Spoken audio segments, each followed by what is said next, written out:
Bana, video kali zimeweza kutoka kwa mwezi huu hapa wanani, kutoka kwa wasanii wetu kutoka hapa Tanzania, bongo bongo ndani ya mipaka ya Mama Samia. Of course mwezi wa 8 umekuwa ni miongoni mwa miezi ya baraka, kwa sababu tumeona ushindani mkubwa kutoa nyimbo kali na vichupa vikali, na Juma Jux for this time around amekuwa ni msanii ambaye pia yupo kwenye orodha ya wasanii ambao wameweza kutoa video kali kwa mwezi huu hapa wanani. Sijui unanipata?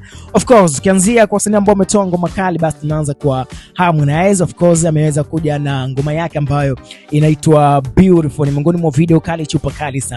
Na tukaona pia Vivian Boy Rayvanny Chui kutoka pale HQ za Next Level Music, naye akaja na ngoma yake ya Touch. Kwenye upande wa video ndo mama ameweza kufanya kitu ambacho Watanzania wengi wakabaki kusema huu ulikuwa ni utalii ama vipi. Kwa system around nako tukaona pia Juma Jux ameweza kuja na video yake ya Sex and Bodies, unajua akiweza kumshirikisha mwanetu Songboy na inafanya vizuri. Lakini pia bila kumsahau ndugu yetu Mario CEO kutoka kwenye label ya Bad Nation, ambapo katika ngoma yake ama video yake ambayo aliweza kumshirikisha mwanetu kutokea pale kwenye mipaka ya WSB B Voice, of course watu, na ilikuwa ni miongoni mwa video kali. So kwa mwezi huu hapa wa 8 ni kama wasanii walikuwa wanaweza kutunishiana misuli kwamba bana, mila kwangu kali, chupa langu ni kali. So kiangalia kwa hii list ya wasanii wakubwa ambao tuko nao hapa bongo, tayari wamekwisha fanya mangamizi katika masuala ya project za video katika ngoma zao mpya. So kwa upande wa comment hapo nataka kuona kwamba yupi msanii wako pendwa ambaye ameweza kutoa video kali kwa mwezi huu hapa